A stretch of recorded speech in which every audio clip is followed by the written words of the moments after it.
can talk about anything you want, dude. So we're talking about the cartel. We can talk about the cartel. Man. What do you want to know about the cartel? I was talking to this guy. It's interesting to me. This guy, I forgot his name. He's a Spanish guy. He's a reporter, and he has contacts within the cartels.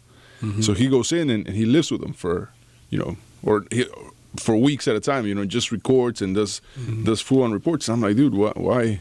I'm like, I know you're a reporter, but why are you putting yourself at risk like that? And he's like, it's just what I like. He's like, it's my job, and I just like it. So, I mean, what do you say to a guy that loves his job, right?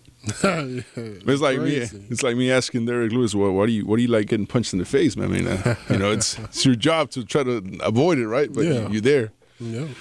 So Derrick, man, dude, how has life changed since that famous interview with Joe Rogan after the fight in 2018? I guess I gained a couple of more fans. Life been crazy.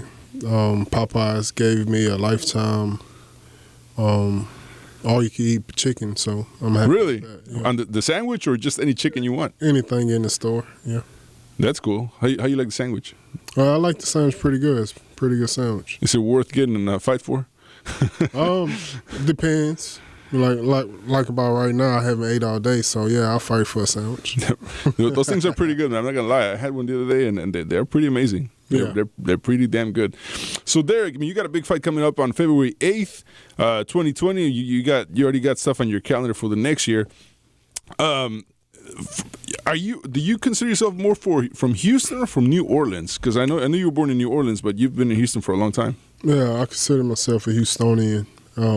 Because I lived in New Orleans, and it was nothing but bad times whenever I was living there. In my life, I got a little better whenever I moved to Houston, so I'm saying I'm What kind of bad times? Just like a lot of domestic violence. See my mom and stepdad fight every day. So it just brings back bad memories. Yeah, bad memories. Yeah, man. So it's I mean, I guess you could take stuff like that both ways, right? You can either, learn a lesson and say, you know what, I'm going to make sure I don't follow the same path. Yes. Or you can use it as an excuse and actually be a bad person yourself, right? Yeah, for sure. It's a lesson learned. Everything happened for a reason. I believe that if I didn't go through all the stuff that I've been through in my life, that I wouldn't be here today. So when you get to Houston, late 90s, where did you end up going to school at that point? I went to Watkins Middle School. Watkins Middle School. There, closer to Cypress. Okay, so you're on the northwest side of Houston. Yes. Okay, and then and you played football there? I played football. Then from there, I went to Side Springs High School. Okay. So out there in Cypress. Yeah, I like that. I live in that area, man. It's a nice area. Mm-hmm. It's growing a lot. Yeah. So then how do you get into MMA? One of my friends, he knew that I liked to fight a lot, and he told me that I need to go ahead and try MMA out, and told me about this gym, and so I went, and so I like it. Because to me, MMA is more like street fighting. So and that's funny. You say I like to fight a lot. Like, what does that mean? You mean you just like to pick fights, or was it more like? Hey, you want to fight just to see who's better, or was it more like I'm gonna defend myself, or what was it? No, I never really picked a fight before. It's always helping my friends out and stuff like that. It was my so-called friends used to call me to go fight their fights and stuff like that. So they just knew you had a niche for fighting. Yeah. So who helped you turn that energy into something positive and actually make it into a sport? I guess one of my best friends, Carl Carrillo, the guy I grew up with, the guy I met whenever I first moved to Houston, had told me about this fighting, MMA, and stuff like that in general. Man, so what's your energy like? What's your adrenaline like when you walked in the octagon? I mean, do you still get nervous? Does that go away the moment you step in? What happens in your brain when you walk in there? Yes, adrenaline pumping, 1,000 things going through my head because everything is on me. It's not like a team sport. So everything is on one person and everything's on me. So if I mess up, it's my fault. If I win, it's because it's on me. And so it's like the nerves goes away whenever I step inside the octagon. But leading up to the fight, the nerves is there. So this fight coming up in February against the Sledgehammer, are you preparing more on the boxing aspect? Are you trying to take him to the ground? What's your game plan on this one? Really just focus on myself. I always focus on myself every fight. Just make sure my cardio and conditioning is up to go 3 rounds, and just do what I do best and just try to knock them out. Now, being a heavyweight, how important is it to really focus on cardio and conditioning? I think cardio and conditioning is the number one thing you really got to focus on in heavyweight, because you don't even have to lift weights because the strength is already there by you just being 265 pounds. So you just really focus on the cardio the last 3 rounds. So I'm sure you saw the fight this past Saturday with Andy Ruiz and Anthony Joshua. And Anthony Joshua, obviously, he cut a lot of weight. He focused on his cardio and on technique, while Andy Ruiz was a little busy, soaking up the fame, and came in way heavier than his last fight, and it took a toll on him.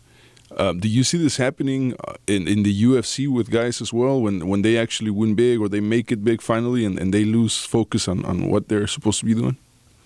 The focus side of things, yes. Like Conor McGregor, he lost focus. He's so busy worrying about fighting the biggest fights, getting the bigger paycheck and stuff like that. I believe that he lost his focus of just wanting to fight and be great,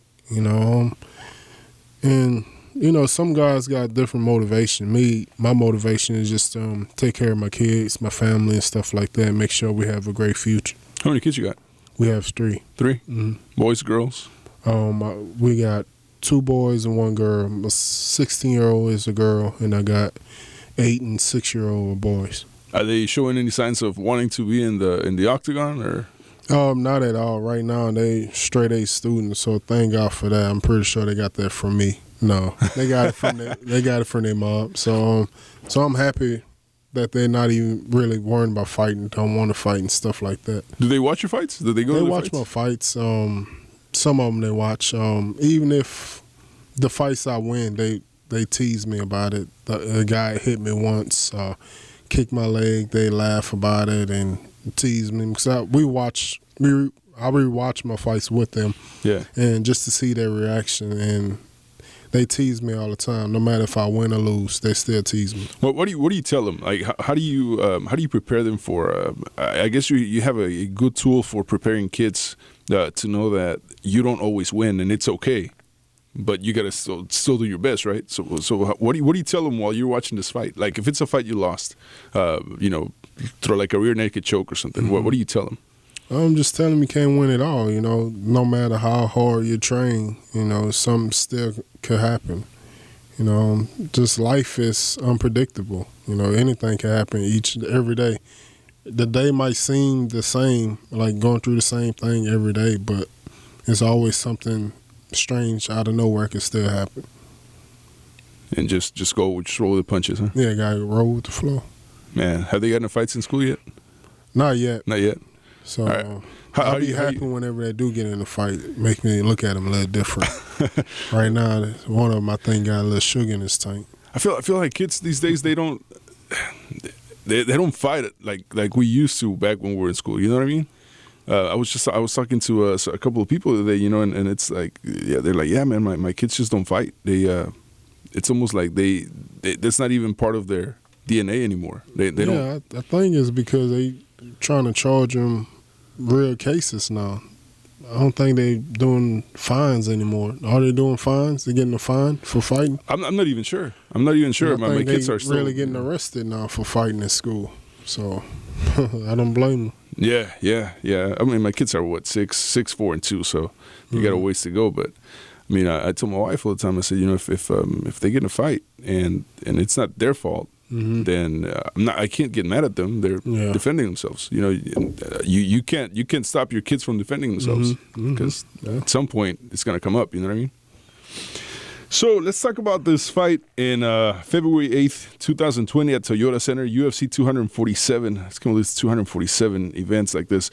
We got a big card. John Bones Jones, he's back against Dominic Reyes. That's going to be a good fight. Yeah, it's going to be a real good fight. I believe this is probably John Jones' biggest test in the last 5 years. Ray is undefeated, right? Yes. Yeah, he's undefeated. Yes. Man, so is John Jones beatable? I believe he's everyone is beatable.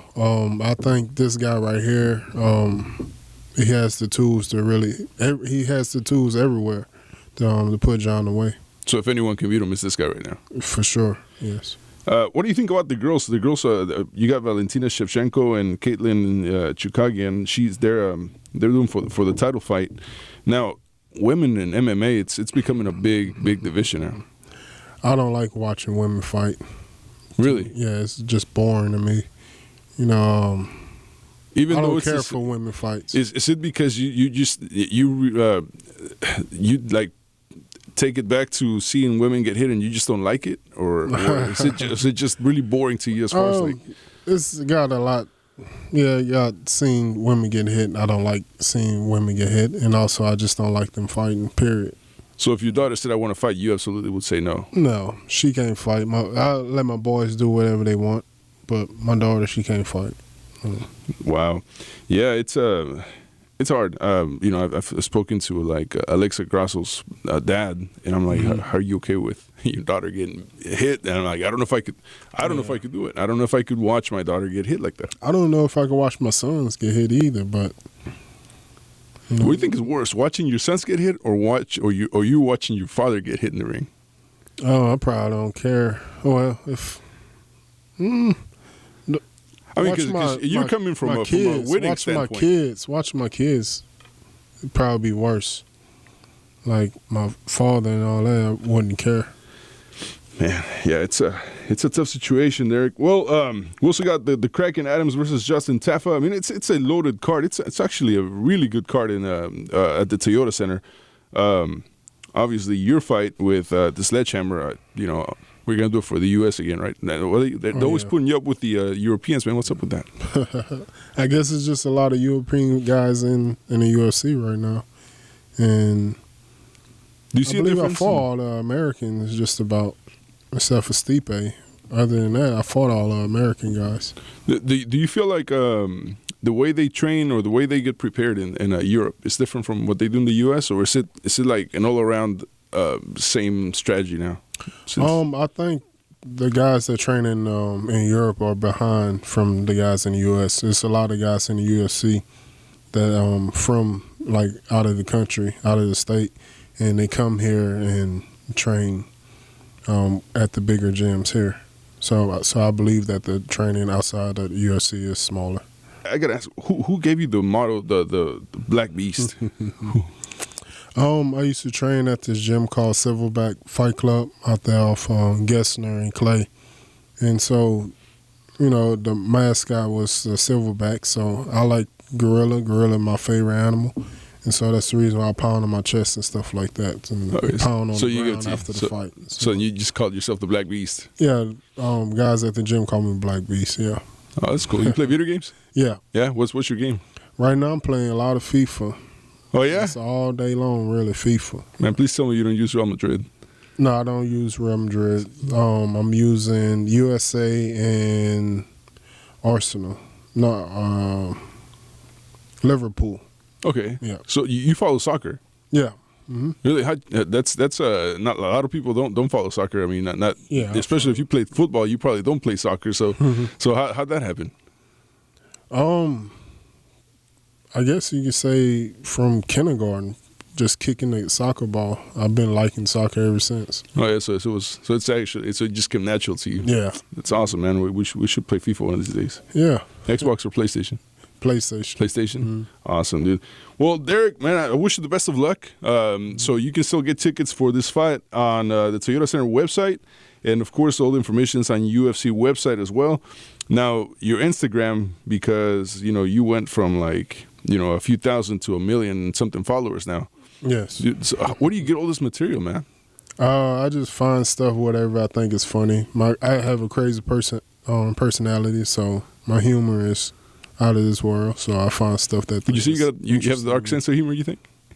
Yeah, like, somewhat. Yeah, like you laugh at things that most people find a little bit unnerving. Like, because I know I do. Like, I'll find, like, if I go to a comedy show and someone's completely flopping, I'll find that hilarious, and then their jokes are funny, but I'm like, it's okay, it's cool, it's fun. Yeah. Is that kind of? It's whatever, you know. I'm out there, so I like to have a good time. So, you know, it's whatever. What's your IG, man, so people can follow you on there? My IG is The Beast UFC. The Beast UFC.